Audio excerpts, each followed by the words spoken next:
Mollie's Best Christmas Gift by Mary E. Lee, published in the Christian Recorder in December of 1882. Mollie's Best Christmas Gift. Mollie's parents had been well-to-do, and she had always looked forward to Christmas as a day of joy and merriment. She awoke Christmas morning to find her stockings filled or the Christmas tree laden with toys and good things. Among her presents were so many fairy stories, including, of course, Cinderella, Puss in Boots, Beauty and the Beast, etc.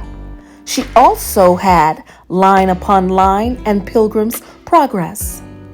A week before the Christmas in which our story begins, Mollie had been trying to decide in her mind what she would like to get on Christmas as a present. She had almost every kind of toy, so she could think of nothing new that she had not had on previous holidays. She consoled herself with the hope that her parents and friends would think of something new and beautiful. But the circumstances of her parents had changed. Her father found himself less able than he had been before to provide many presents for his children, so he concluded to only buy such things as would be useful.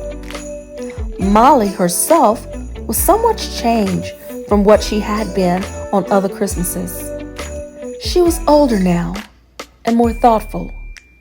She had a restlessness which she did not understand, a feeling that there was some duty she had neglected, with an undefined desire for something which she might have attained but had not.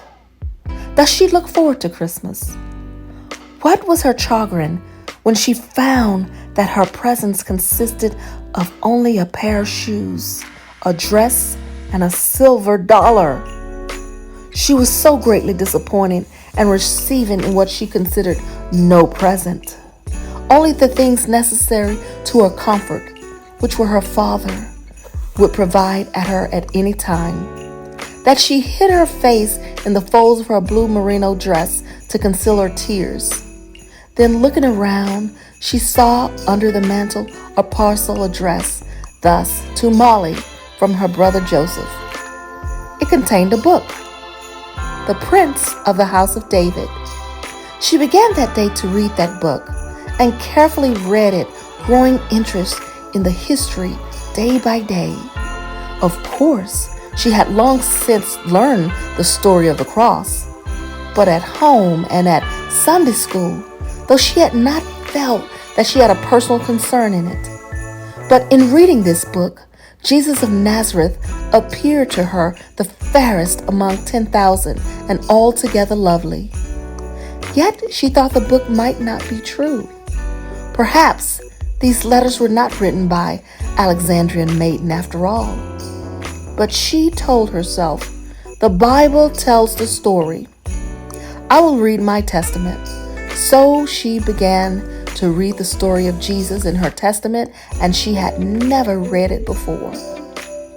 There was new light upon the pages as she read. Light grew lighter and lighter until her heart seemed to run over with love and sympathy for Christ and to melt with shame at her own unworthiness. It was New Year's morning.